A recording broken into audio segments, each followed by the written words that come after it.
absolutely right. And yeah, it's the old conundrum of diversity, except for ideological diversity, right? But yes, divide and rule has been the game plan, the strategy of tyrants and oligarchs for thousands of years. It is no different today. And I keep going back to about a decade and a half ago, because as I say, the 2008 financial crisis and all of the craziness that resulted from that. Do you remember when they were talking about the $700 billion bailout? Yeah. It actually became 29 trillion, but whatever. Yeah. Numbers schmumbers. $700 billion.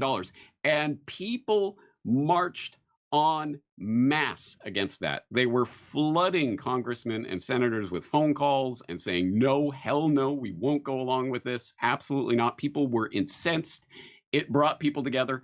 And I keep going back to the fact that you had two movements that spun out of that.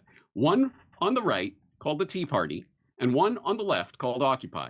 And they essentially had the same message. It's the 99% versus the 1%. They were against the banks, the bailouts, the oligarchs. But they both got spun off into identity politics, left-right politics, divide and rule politics, and got further and further apart until eventually it ended up in the last decade and a half of identity politics and culture war issues being the only thing, again, the only part of the political universe that we can talk about.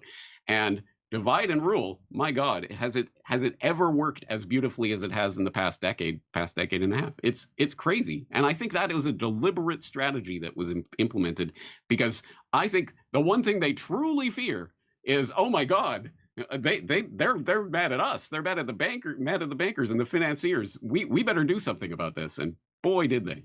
And boy, did they. They, but the good news is that more people are becoming aware from programs like yours, your book, shows like this, of the game that's being played on us. And you say that people are realizing that the upists, the globalists, act not in the interest of the common citizen, but solely in the interest of a tiny, tight-knit network of oligarchs who operate in secret and who control almost the entirety of the world's wealth.